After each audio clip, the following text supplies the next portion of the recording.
Good evening, and welcome to the program where new media meets New York. Tonight, a 21st century way to get thrown out of school, diss the principal online. Also on the program, twittering in the classroom, help for voting at home, and subtitles for the asking. All this plus our regular look at the digital heart of New York, Startup City. First, high school. In my day, you got suspended for fighting or for smoking in the hallway. But now in the digital age, students can get tossed out not for what they do in school, but for what they say online about school. And the courts are divided on whether this is protected speech. The issue came to a head recently when the Third U.S. Circuit Court of Appeals ruled on a couple of long-running cases backing students. It said a Pennsylvania school district overreacted by suspending two students who mocked their principal on MySpace. But the court chose not to restrict the school's right to punish online speech that originates off campus. So where does this leave students who increasingly live their lives online? Joining us via Skype from Virginia, Adam Goldsmith, attorney with the Student Press Law Center, which advocates for student journalists. Hello from New York. Thank you for coming on with us. Thanks for having me. Tell us about these Pennsylvania cases. What exactly did the students do that got them to go to court? The facts were very similar in both cases. Students made MySpace profiles in the guise of their principals and then filled them with unquestionably vulgar and potentially defamatory statements ranging from drug use to alleged relationships with students. To be specific, my understanding is that one student mocked her principal with a fake MySpace profile, which insinuated that the principal was a sex addict and a pedophile. The other one was suspended for 10 days for creating a mock profile of his principal on MySpace, who he said took drugs and kept beer at his desk. Are those basically the two instances? That is correct. So those things are not speech about the school or about the principal's policies or the principal oppressing students. They are apparently made up, tell me if I'm wrong, things that are very personal about the principal. If that's true, why would they fall into your category of interest that tries to protect student journalism? Well, you're correct in that, as far as everybody knows, every statement that the school has said is false, and I think that was pretty clear from the outset. It sort of falls into the bin of student journalism for sort of two reasons. One is that you don't pick your martyrs. If the lawsuits about free speech are about uncomfortable speech, then you end up in uncomfortable speech lawsuits. The other aspect is that if you're looking at it from a constitutional perspective, whether or not speech is political isn't necessarily connected directly to whether the speech is true or hyperbolic. I mean, probably the Declaration of Independence is one of the most over-the-top examples of hyperbolic criticism ever. I mean, I think statistically you could show that taxation wasn't unfair for the colonies.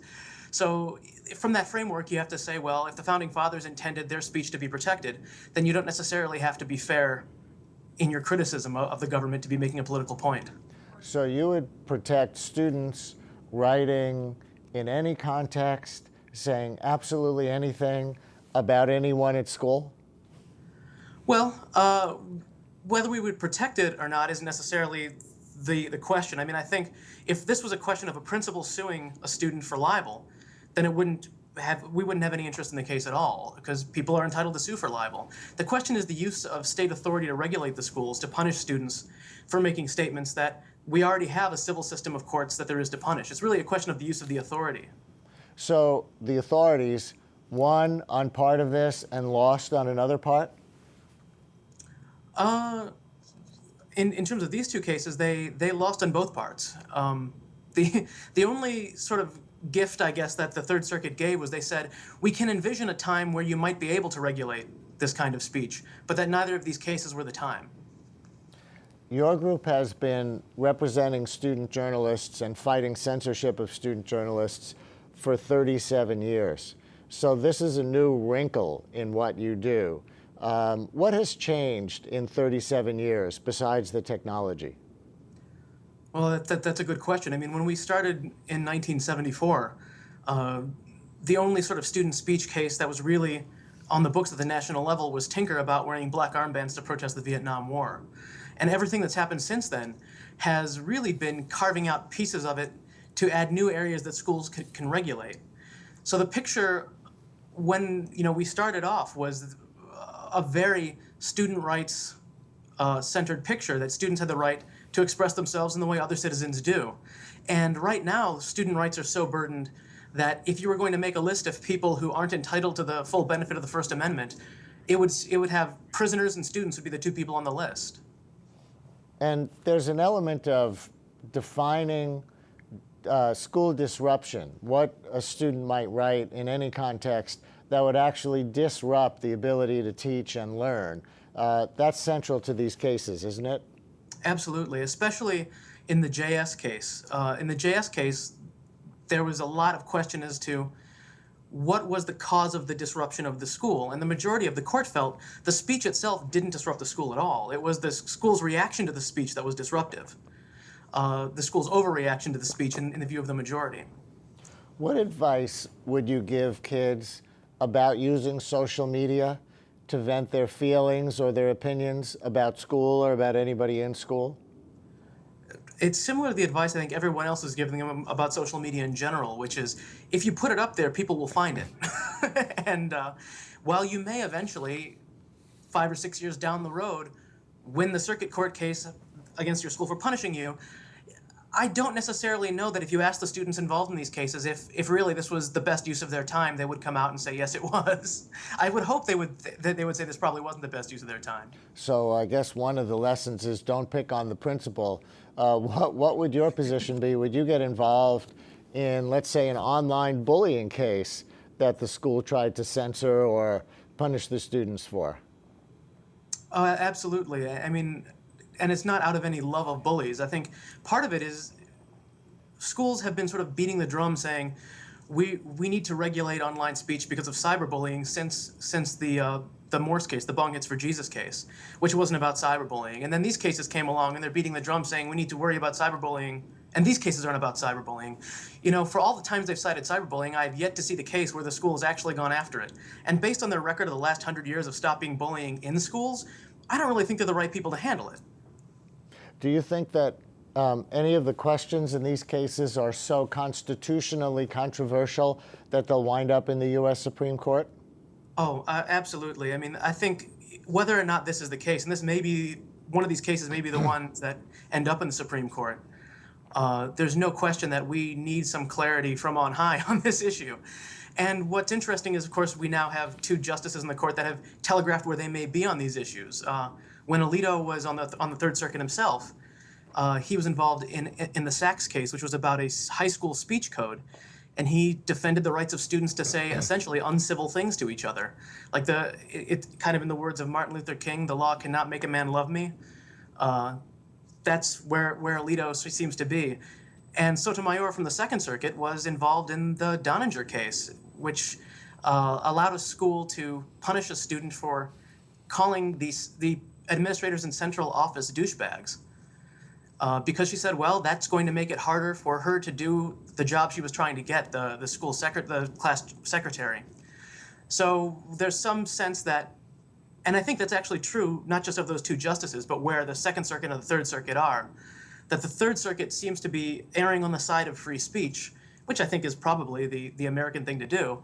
And the Second Circuit seems to be a little bit warier of that, and they're a little bit more concerned with what the school districts are concerned with, which is this idea that if you permit a student to call their administrators douchebags, how do you draw a principled line that lets them stop bullying?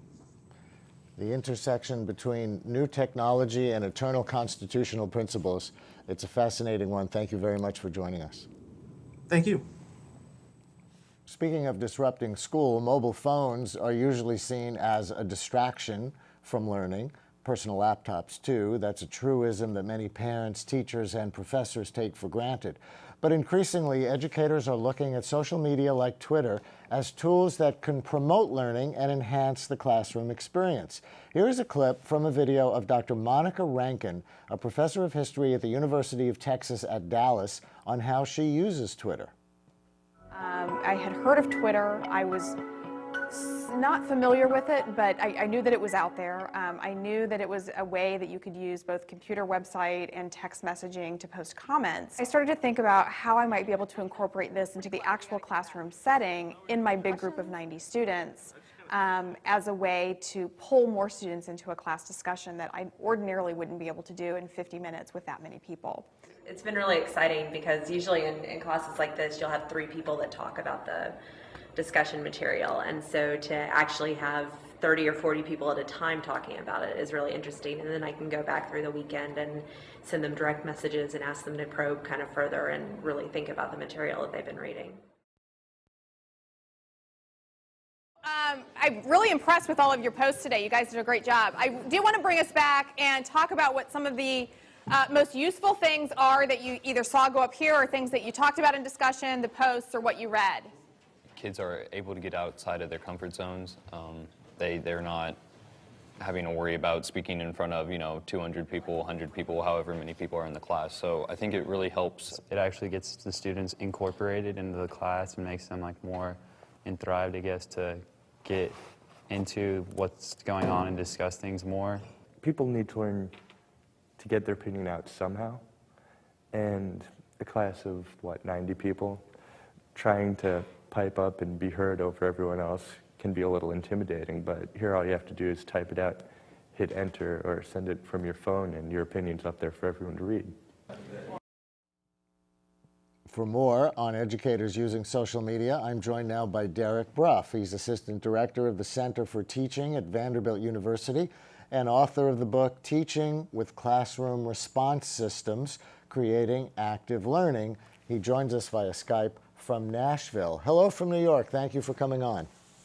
Thanks for having me today, Brian. So I guess the main point of that video was that Twitter helps students who might be too shy or whatever to participate by speaking in class, to feel free to have their voice out there via Twitter. Would you say that was the main point? I think so. I think it's also worth noting that a lot of times enabling students to participate through social media like Twitter, through some type of back channel device, actually encourages them to participate verbally in class as well. Certainly if you've got 90 or 100 students in a lecture hall, there's not enough airtime for everyone to chip in verbally. But if you just throw out a question and ask for students to respond, you usually hear from the same few students. And so what the Twitter does is it allows everyone to have a say in the sense that everyone can contribute something to the back channel conversation. But also, I think a lot of students, once they see their contributions being recognized in the back channel, they're encouraged to then speak up in class and share those contributions verbally as well. It doesn't act as a replacement for verbal classroom participation. I see it more of as kind of a gateway to more and greater class participation. Explain this idea of a back channel. Are there 2 conversations taking place at the same time in these classrooms? One sort of teacher-led and including students who are speaking, and another simultaneously via Twitter? That's one way to think about it. So if you have, say, a traditional lecture format where the teacher is doing most of the talking, then the students can be on Twitter or some other platform and engaging in a back channel of sorts. And that could be that they're having peer-to-peer conversations. So they are asking each other questions about the lecture, they're sharing ideas or resources, they're offering commentary on the lecture. It could also be feedback to the instructor. So there may be times where the instructor will kind of pause the lecture, see what's been happening in the back channel, what questions students are raising there, and then respond to those.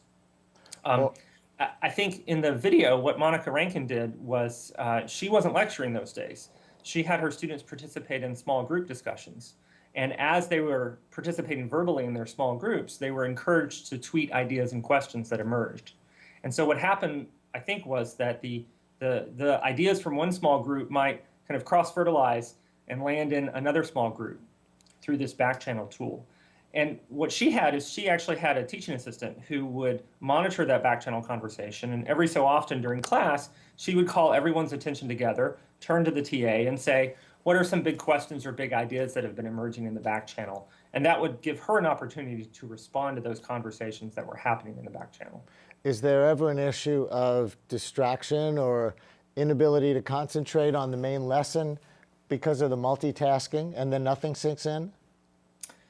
That's certainly a concern, and that's a concern I hear a lot from faculty who worry about having students break out their laptops or smartphones or cell phones in the classroom.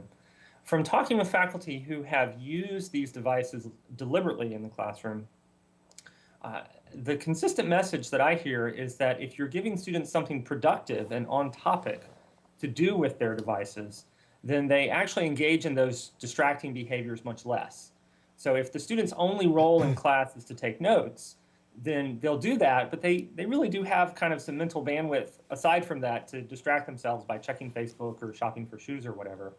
But if you have them actually use their laptops or their smartphones to do something constructive, to ask questions about the content, to share ideas with each other about the course content, and you give that a little bit of structure to it, then they tend to actually not to engage in those distracting behaviors.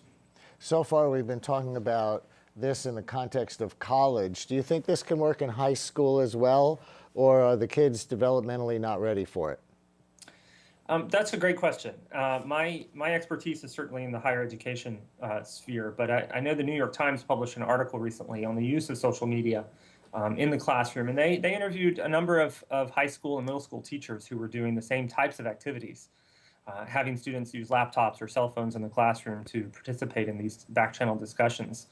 I think this might look a little bit different at the elementary level, but my guess is that the students in middle schools and high schools are already used to communicating in different but perhaps effective ways using text messaging. And so the notion of having some type of digital dialogue happening during class, I think, would be something that they could kind of wrap their minds around.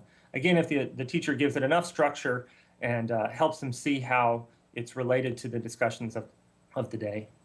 The model that we've been talking about, student participation live during class via Twitter, is not the only way teachers are using Twitter, correct? That's right. A couple of other examples come to mind. One is Gardner Campbell was teaching a seminar a couple of years ago at Baylor University. And he had a pretty small class, actually. It wasn't a big class. He only had 15 or 20 students in there. They participated in a back channel discussion using Twitter in class, but the interesting part was that he enlisted the help of a librarian who was not physically located in the classroom to participate in that back channel discussion. So as students were asking questions and raising ideas, the librarian could chip in and doing what librarians do very well, which is to find resources and send students to, give them links and journal articles that can help complement the discussions that were happening in the classroom. So Twitter works pretty well at doing that, at kind of broadening the classroom beyond the people who are physically there. Go ahead, I'm sorry, go ahead. I would say the other use that comes to mind is an outside of the classroom use. There's a biology professor at the University of Connecticut who teaches a course on ornithology. And so she has her students use Twitter to report bird sightings in their everyday lives. If you can't tweet about bird sightings, what can you tweet about? But there are people who object to this. I mean, what you're saying seems on its face to make a lot of common sense, try to involve students who are not inclined to participate a lot, et cetera. We've talked about some of the potential downsides, but you have real opponents, right? I think so. I think there are some who would argue that giving students the option to participate electronically or digitally kind of gives them an out for not participating verbally in the classroom, and that we shouldn't make it too easy on shy students to kind of avoid the challenge of having to stand up and express their ideas in the classroom. And I think that's a legitimate concern. As I said earlier, I think also there's only so much airtime in the classroom. And if we can communicate to students that we want to hear what they have to say, even if that is initially in a digital or online platform, I think that's a good message to send to students. Well, we've seen in the rest of life that social media is unstoppable. People are going to use it no matter what authorities at any level tell them to do. So maybe this is a good way to put it to use if people are using it anyway. And it's good to experiment with the opportunities that new media present. So thank you very much for joining us. Thank you, Brian. Glad to be here today.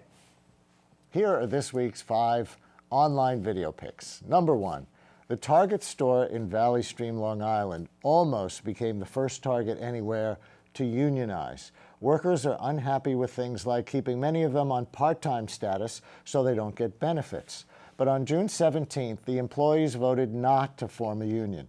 Here is part of a video that the store made them all watch. This section focuses on the ballot card. The card itself is not dangerous, but the words printed on it are.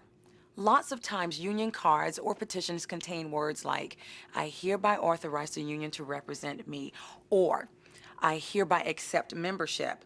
When you sign one of those, you may be joining the union. Your signature could be used by the union to get the right to legally represent you and collect dues without even letting you vote. Some unions have even gone so far as to use signatures to force themselves on employees even after the majority of the employees have voted against the union representation. Right. You may be wondering, okay, why is that such a big deal? It's a big deal because when a union becomes a team member's representative, that team member loses the legal right to deal directly with the management team. No more open door. With a union, you no longer have your own voice. Have a great suggestion? You can't take it directly to your manager. You have to go through the union layers. Need help with a problem? Same thing. Someone else will do the talking for you. And there's no guarantee you'll like what they have to say. I wonder if those 2 paid spokespeople are in the actors union. But that was part of a video. The Target workers are shown by the company. If they had watched this one too, the unionizing vote might have been closer. Former Labor Secretary Robert Reich, who served under President Clinton, explains the economy from his point of view in 2 minutes and 15 seconds. What's the problem with the economy? Let me connect the dots and show you the big picture in less than 2 minutes, 15 seconds. Dot 1. Since 1980, the American economy has doubled in size. But adjusting for inflation, most people's wages have barely increased.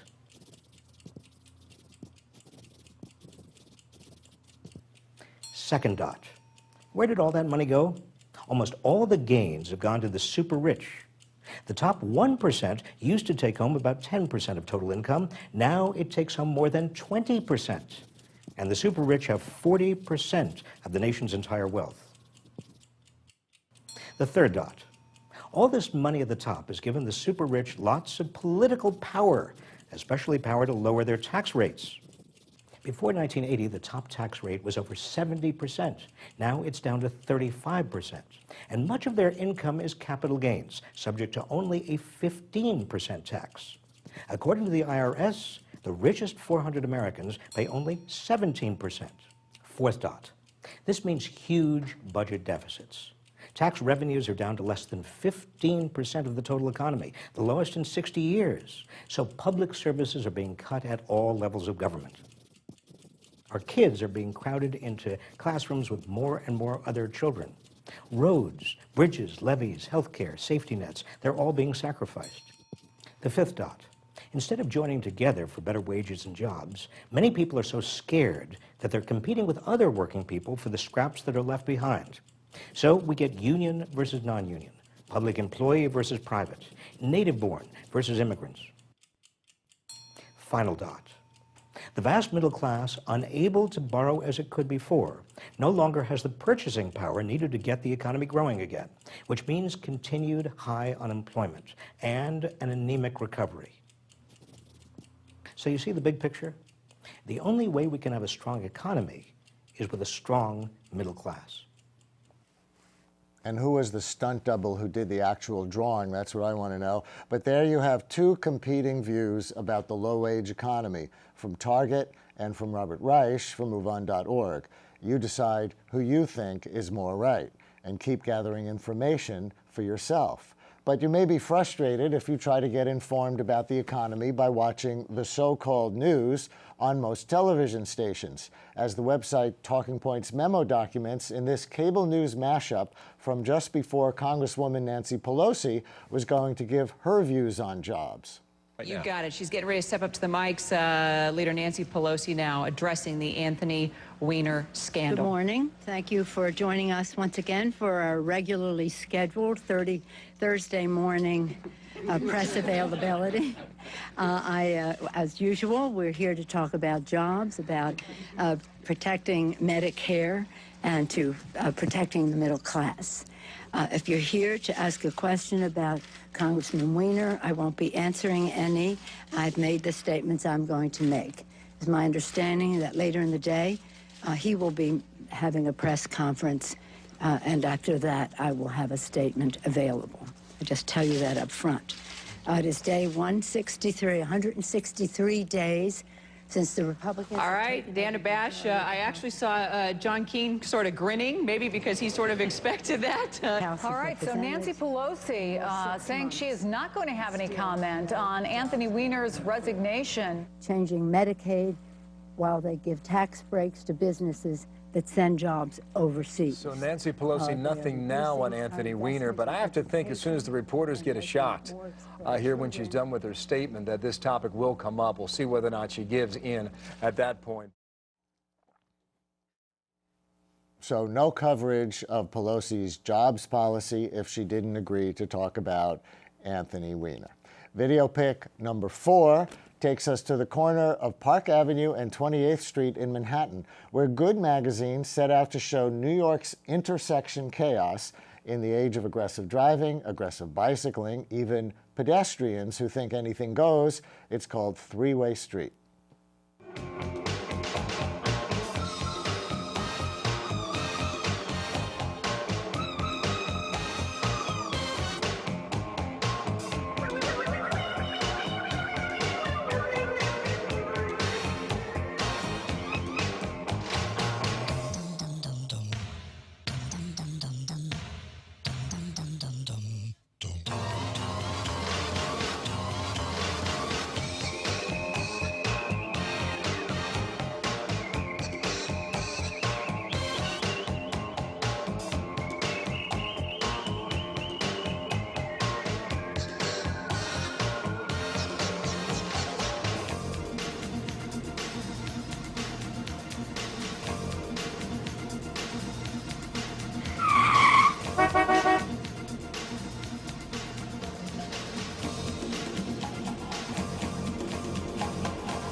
One way to look at the New York intersection and human relations, the work of Ron Gabriel and his Three-Way Street campaign.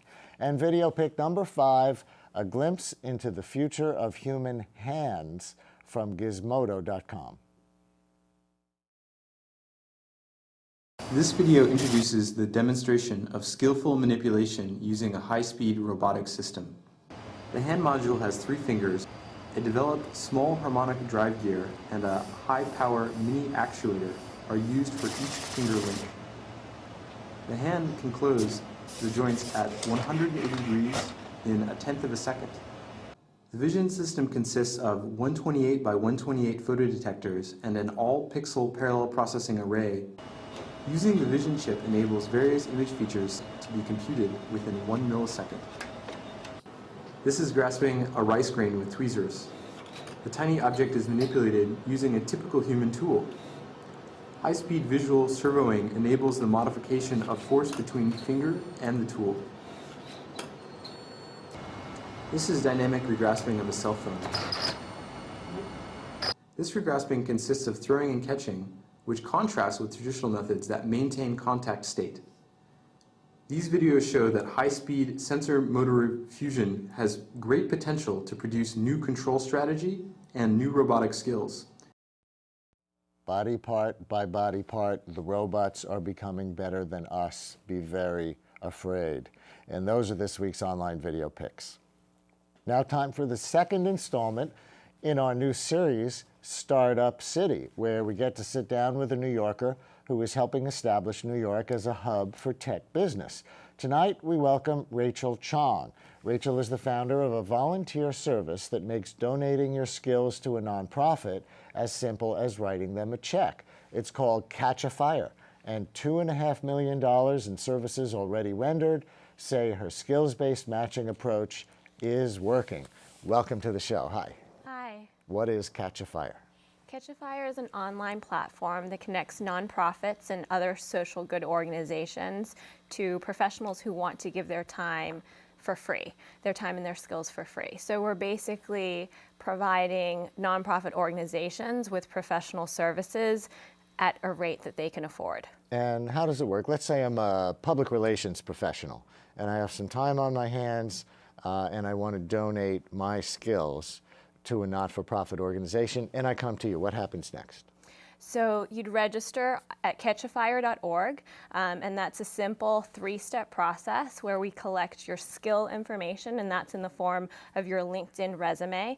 So we use a LinkedIn API to grab your resume information, and you tell us your cause interest. So if you're interested in environment and education, or if you have specific nonprofits that you're interested in, you can let us know that. And then it works like an eHarmony in a sense. And what that means is that once we know who you are and your skill set, so you're a publicist and you want to give your PR skills in the areas of environment and education, we match you with pro bono projects that fit exactly that requirement. You said catchafire.org, but you're actually a business, not a not-for-profit organization, right? That's true. So how do you make money at this? So we charge our social good organizations a membership fee. And this is really important to us on 2 levels. One, of course, it's our form of revenue. But importantly, it's a way to make sure that nonprofits are serious and invested before they take on one of our busy professionals who in some cases, are at the level of managing director or CEO. So we want to make sure that our nonprofits take care of the fact that our professionals are giving them their time and their skills for free. And I guess in the world of domain names, you don't have to call yourself anything in particular. It's all kind of a self-sorting system. But you chose .org, even though you're a business, which you would think would be a .com. Was that for marketing purposes? It actually wasn't. We wanted .com, but the domain was taken. It was taken. So we're trying to buy it. So whoever's out there who's owning it, we want to buy it. And they're a good cause, so sell it to them cheap, whoever you are. Exactly. And the professionals who want to volunteer their time, they don't pay you anything, right? No. We want to make it really easy for professionals to be able to give their time and their skills pro bono. And in fact, it's amazing how difficult it is to do that. I'm not sure if you've tried that yourself, but it's not easy. What makes it hard? One, access to the opportunities. And 2, fitting it into your busy schedule. So Catchafire makes it easy on both of those fronts because we're interfacing with thousands of nonprofits to provide the professional with access to that variety. But also we're structuring projects in a way to make it really easy for the professional to give while having that high-powered, high-paying career. So that's the whole point, is that we're making it easy for a professional to give after work hours or on the weekend. So we think that it's possible for people to have it all, to be able to be rich, be successful, be powerful, and also give back in a really impactful way. Good thing if you can pull it off, right? Let's take a look at a screenshot of this website, catchafire.org. Want to tell us what we're looking at? So this is our homepage. That butterfly effect image is actually a campaign that we've just launched to showcase 60 of our member organizations over the course of 60 business days, showing their impact and the impact of the volunteers who are giving their time and their skills. That counter shows how much in total value in services have been provided by Catchafire pro bono professionals to date. And obviously there's that easy sign up now button. Right, and I said screenshot, but really we're online live right now on this page. Do you want to click on anything and show us one other function? Sure. So I'd love to show you our project menu. So this is the list of about 50 different projects that a professional can choose from in terms of what type of project they're going to engage in with the professional. And so it looks like you have them categorized alphabetically by skill set, right? Right. So design and finance and human resources, marketing, et cetera. Exactly. So they're organized by industry area, and then within that, we've broken down specific project types. So Catchafire projects are characterized by three things. One, they're short term, and what we mean by that is the project can be completed between 30 and 50 hours within 3 months. They're discrete in that there's a clear deliverable. Like here you can see that it's copywriting. So under the deliverable section, you can see that there's a clear understanding of what you as a volunteer are expected to give and what on the other side the nonprofit should be expected to receive to make sure that, you know, when they come together they know what they're doing. And then third, it's designed for the busy professional, so it's an individual based project to provide flexibility for that professional. So you're here as the second guest in our series Startup City, about tech startups in New York, especially ones that are trying to establish themselves as successful businesses. Is New York a good place for startups right now? New York is an amazing place for startups right now. Because? One, the community is amazing. So I think there's a great support network. A lot of, you know, my friends are entrepreneurs, and we share very openly with each other in terms of the challenges that we face as, you know, first-time entrepreneurs often. There's a lot of, you know, networking opportunities, and it's, you know, easy to get a lot of things done in New York. Things are at your fingertips in the city. I guess so. And what's the community like? You mean entrepreneurs who are trying to start their own businesses feel as cooperative with each other as they feel competitive with each other? I would say so. So an example of this is, you know, even I guess the concept of the co-working space. So, you know, as our startups grow, we want to make sure that we're in an office space that we're not locked into for that long, because if we grow fast, we need to move out. And so often we share space. And that's a really great setup because you get to learn from the startups that you're living with. But at the same time, it also fuels you on because of that competition to grow just as fast and just as well as the startup you're living or sharing space with. Are you from here?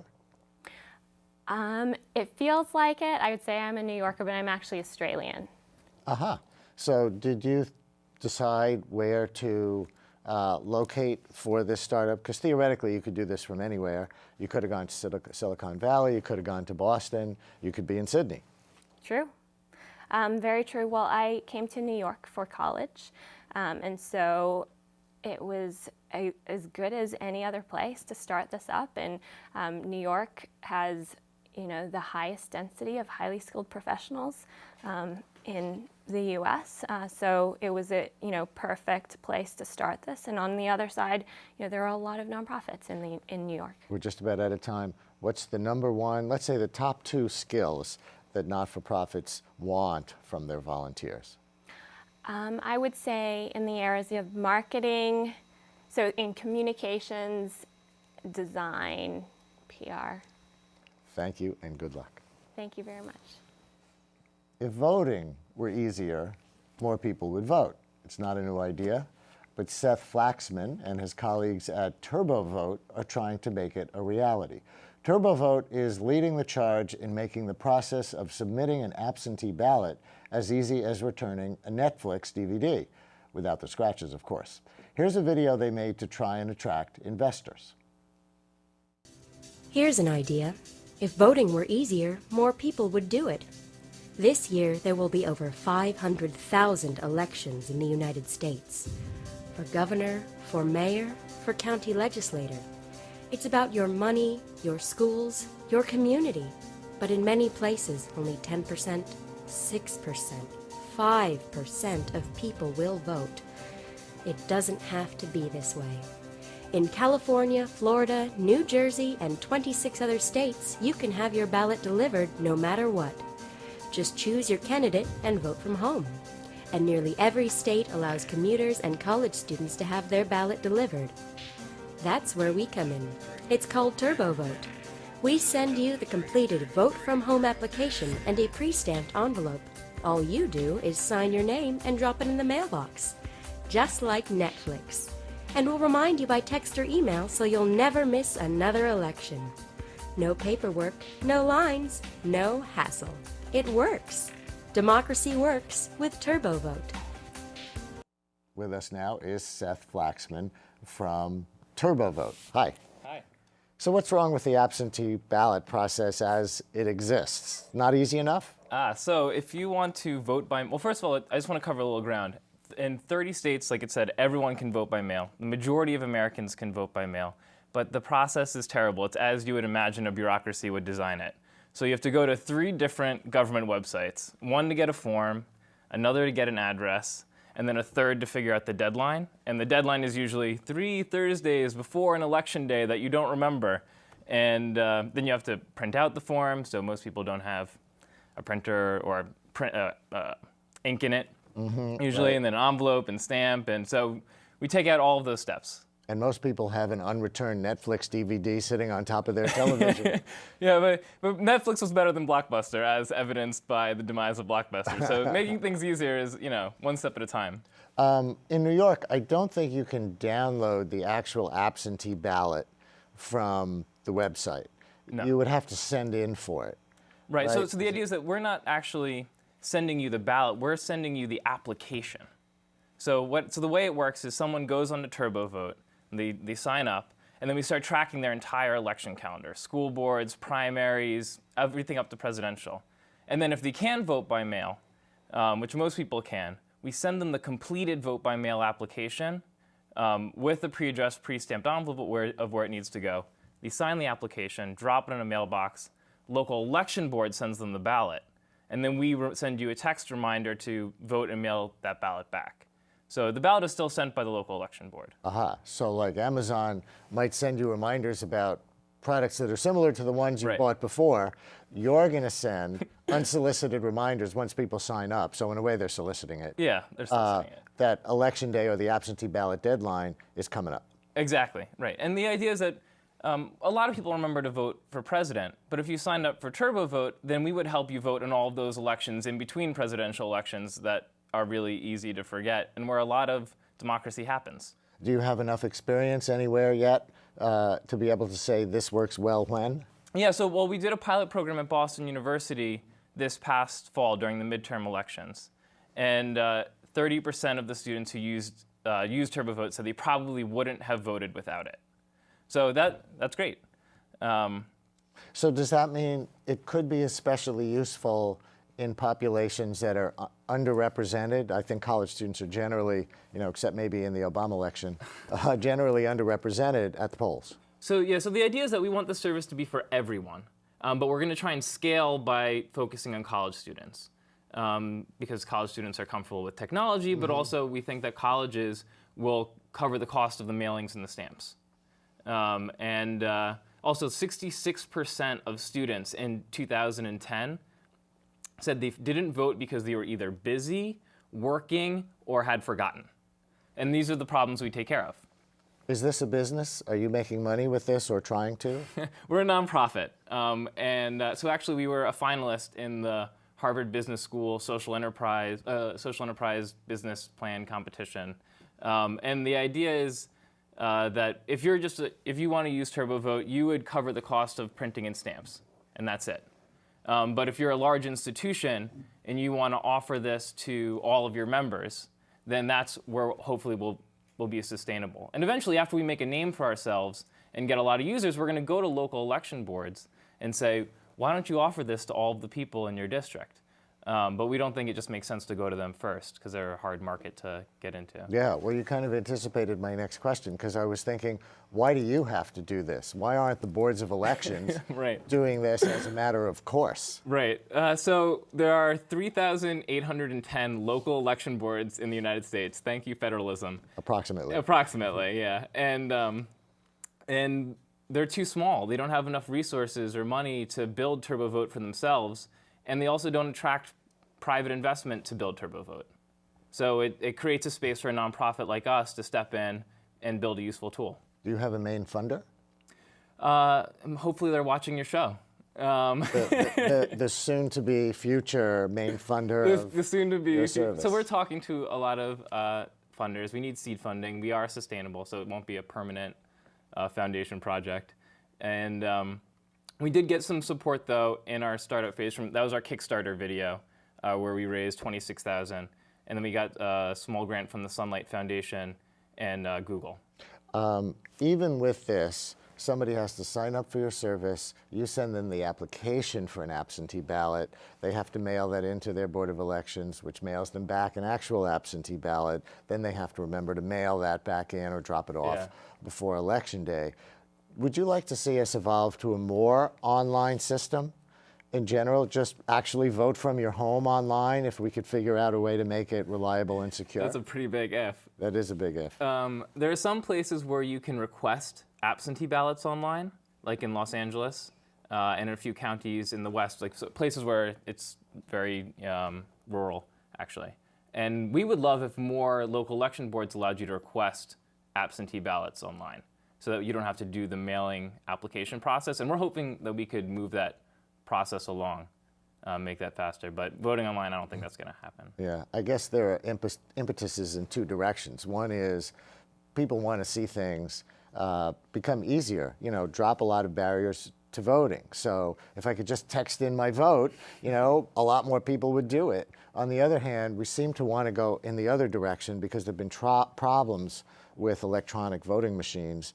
So the progressive position actually seems to be to go to old-fashioned paper ballots. Well, that's why I think we're in a good place. We're not an electronic voting machine. Vote by mail gives you a paper ballot, but we can make it really simple. All right. Good luck. Hope your funder is watching. Thank you. Me too. Coming up after a brief break, no subtitles, no problem. Ma, guess what? I went back to college. No, I didn't quit my job. I'm finishing my degree with the CUNY Online Bachelor's in Business. I interact online with real City University of New York faculty on a schedule that fits my busy life. Ma, you should look who's teaching at CUNY. And it all leads to a high-quality Bachelor of Science degree in business. I can attend class anywhere, anytime. Yes, Mom, even at your house Friday night for dinner. The CUNY Online Baccalaureate. Get back to business. Welcome to the Solar Generation Road Trip. If you want to know how solar energy is working for America, you have to go out and ask America. We're talking to people from coast to coast who are using solar power every day. From a few panels on a homeowner's roof to large solar plants with enough utility power for a whole town. Solar energy is working for America now, saving us money, creating new jobs, and giving our world a brighter future. Go solar! Welcome to the Solar Generation. Into each life, a little rain must fall. And what rains on our cities flows into what we drink. The Arbor Day Foundation invites you to plant trees in your community, so the water that flows into our rivers and streams will be clean and safe. Visit arborday.org to find out how to plant the right trees in the right place. And support Tree City USA where you live. Go to arborday.org. Teaching a kid football is one thing. Keeping a kid in school, that's the name of my game. My name is LaDainian Thomason. I don't just wear the shirt, I live it. Welcome back to BrianLehrer.tv, where new media meets New York. Video is exploding all over the web, but what happens if you don't speak the language of a video you'd like to watch? And what about the deaf or hard of hearing? A new website called Universal Subtitles is taking on that issue by offering a platform where video makers can call for help subtitling their videos, and volunteers can subtitle them. It's a project of the nonprofit Participatory Culture Foundation, and the Outreach and Development Director for that group, Dean Jansen, joins me now to tell us more. Hi, thanks so much for coming in. Thank you for having me, Brian. More of the basics. What is Universal Subtitles? I'd be happy to explain that. So back when my collaborators and I started thinking about this project, we were wondering, why is there not an easy way to take almost any video on the web and have people, almost like a Wikipedia article, collaborate on doing subtitles and translations? That didn't exist. There were a few ways that were more difficult, but we wanted to make something that was simple enough that really anyone could pick it up. You're crowdsourcing subtitling, right? That's so you the can idea. Get the crowd, anybody in the world, to do this. Yeah, and so we wanted to take that open source approach. I mean, us being a nonprofit organization, we thought it was important to do it in a way that was open from the ground up, and really just throw the doors open and allow anyone to take pretty much any video on the web. It's compatible with things like YouTube, Vimeo, Dailymotion, so all the most popular ways that people are posting videos. Let's take an example. We have a video on the New York Times website that features Wael Ghonim. He's the Google employee who was central to the revolution in Egypt this year. And set this up for us. Tell us what we're going to see. Yeah, so this was pretty exciting. We had been working with this group called Alive in Egypt, and they are a group of people that were sort of interested in the protests that was happening in Egypt. They had been translating text and audio and wanted a way to do video. So they had been contributing to different translation projects like this and started using Universal Subtitles for the video that was coming through. Right, we have people from that group on this show. But awesome, yeah. So so Wael Ghonim, he had disappeared, vanished off the planet. He was the person who had started the Facebook group that kind of started that revolution in a way. And he had disappeared and then suddenly reappeared. So he gave a really fantastically emotional interview on Egyptian television the night that he was released. That was in Arabic language, of course, and it was something that was uploaded to YouTube by who knows. And then as soon as that happened, the folks from Alive in Egypt were able to collaborate. They translated it very, very quickly. In fact, this is how I'll tell a little bit about Al Jazeera has been using our tools as well. And some of the folks at Al Jazeera found this and said, my gosh, this happened faster than our translators. We haven't even gotten started on this. And so it was just translated like that. And within 24 hours of this all happening, the New York Times embedded the YouTube video using our tool so that folks could see it in English and in other languages. So let's just watch a little bit of this to get this example. وائل سعيد عباس غنيم، حفظت الاسم الرباعي من كتر ما كنا بنسأل عليه وبنحاول انه نعرف بس هو عايش ولا ميت، هو مقبوض عليه ولا مختفي. عرفت ان اهله تعبوا جدا في التدوير في المستشفيات وبيسألوا كل الناس. فجأة النهارده خرج وائل غنيم من امن الدولة بعد احتجازه في ظروف غامضة جدا من يوم الجمعة 28 لحد دلوقتي. الحمد لله على سلامتك يا وائل. الله يسلمك. اول حاجه انا عايز اقول لكل الناس الامهات والابهات اللي اولادهم ماتوا، البقاء لله وربنا يتقبل ولادكم في الشهداء، سواء كانوا مواطنين، سواء كانوا ضباط، سواء كانوا عساكر، اي حد مات.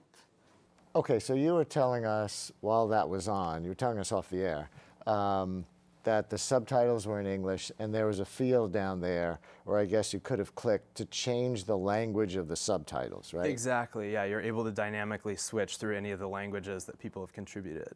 And I imagine as big a deal as Wael Ghanim's interview was and his role in the Tahrir Square Revolution, which is, you know, the biggest thing that's happened all year in a way, that there was demand to translate this into many languages.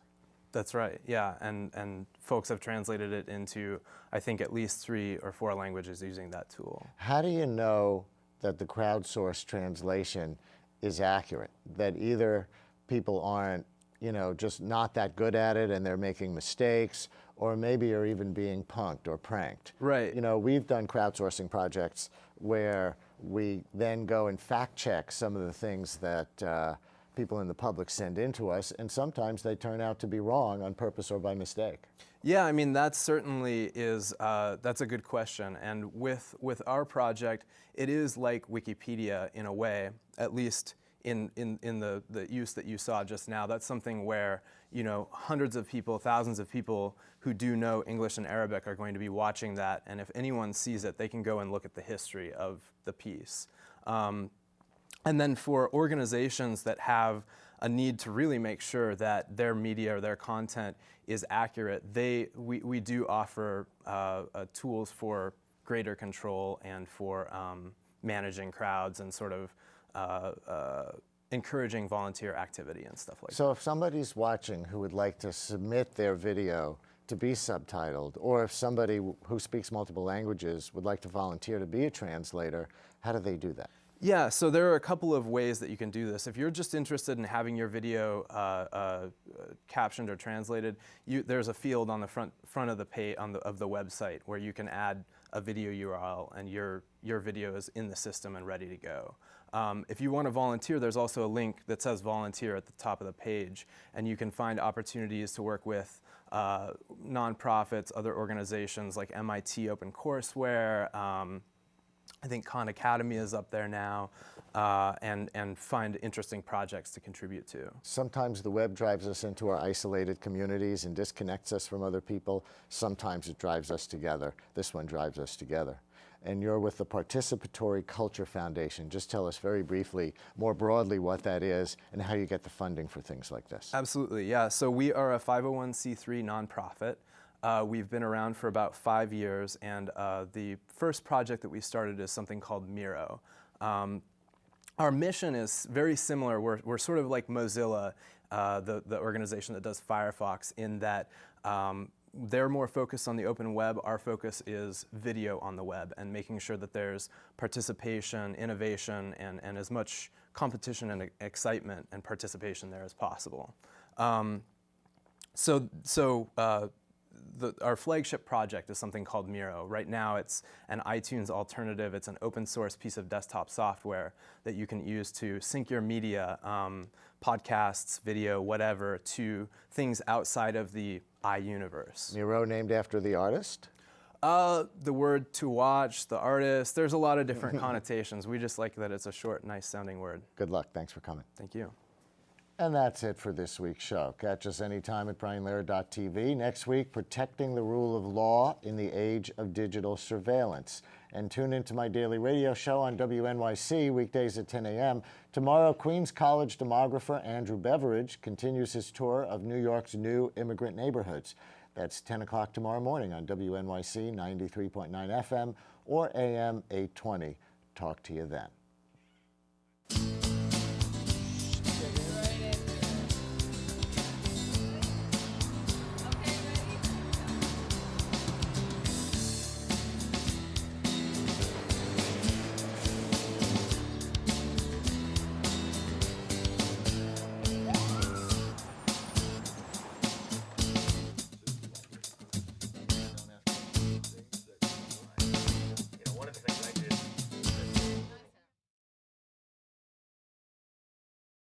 Again, we're going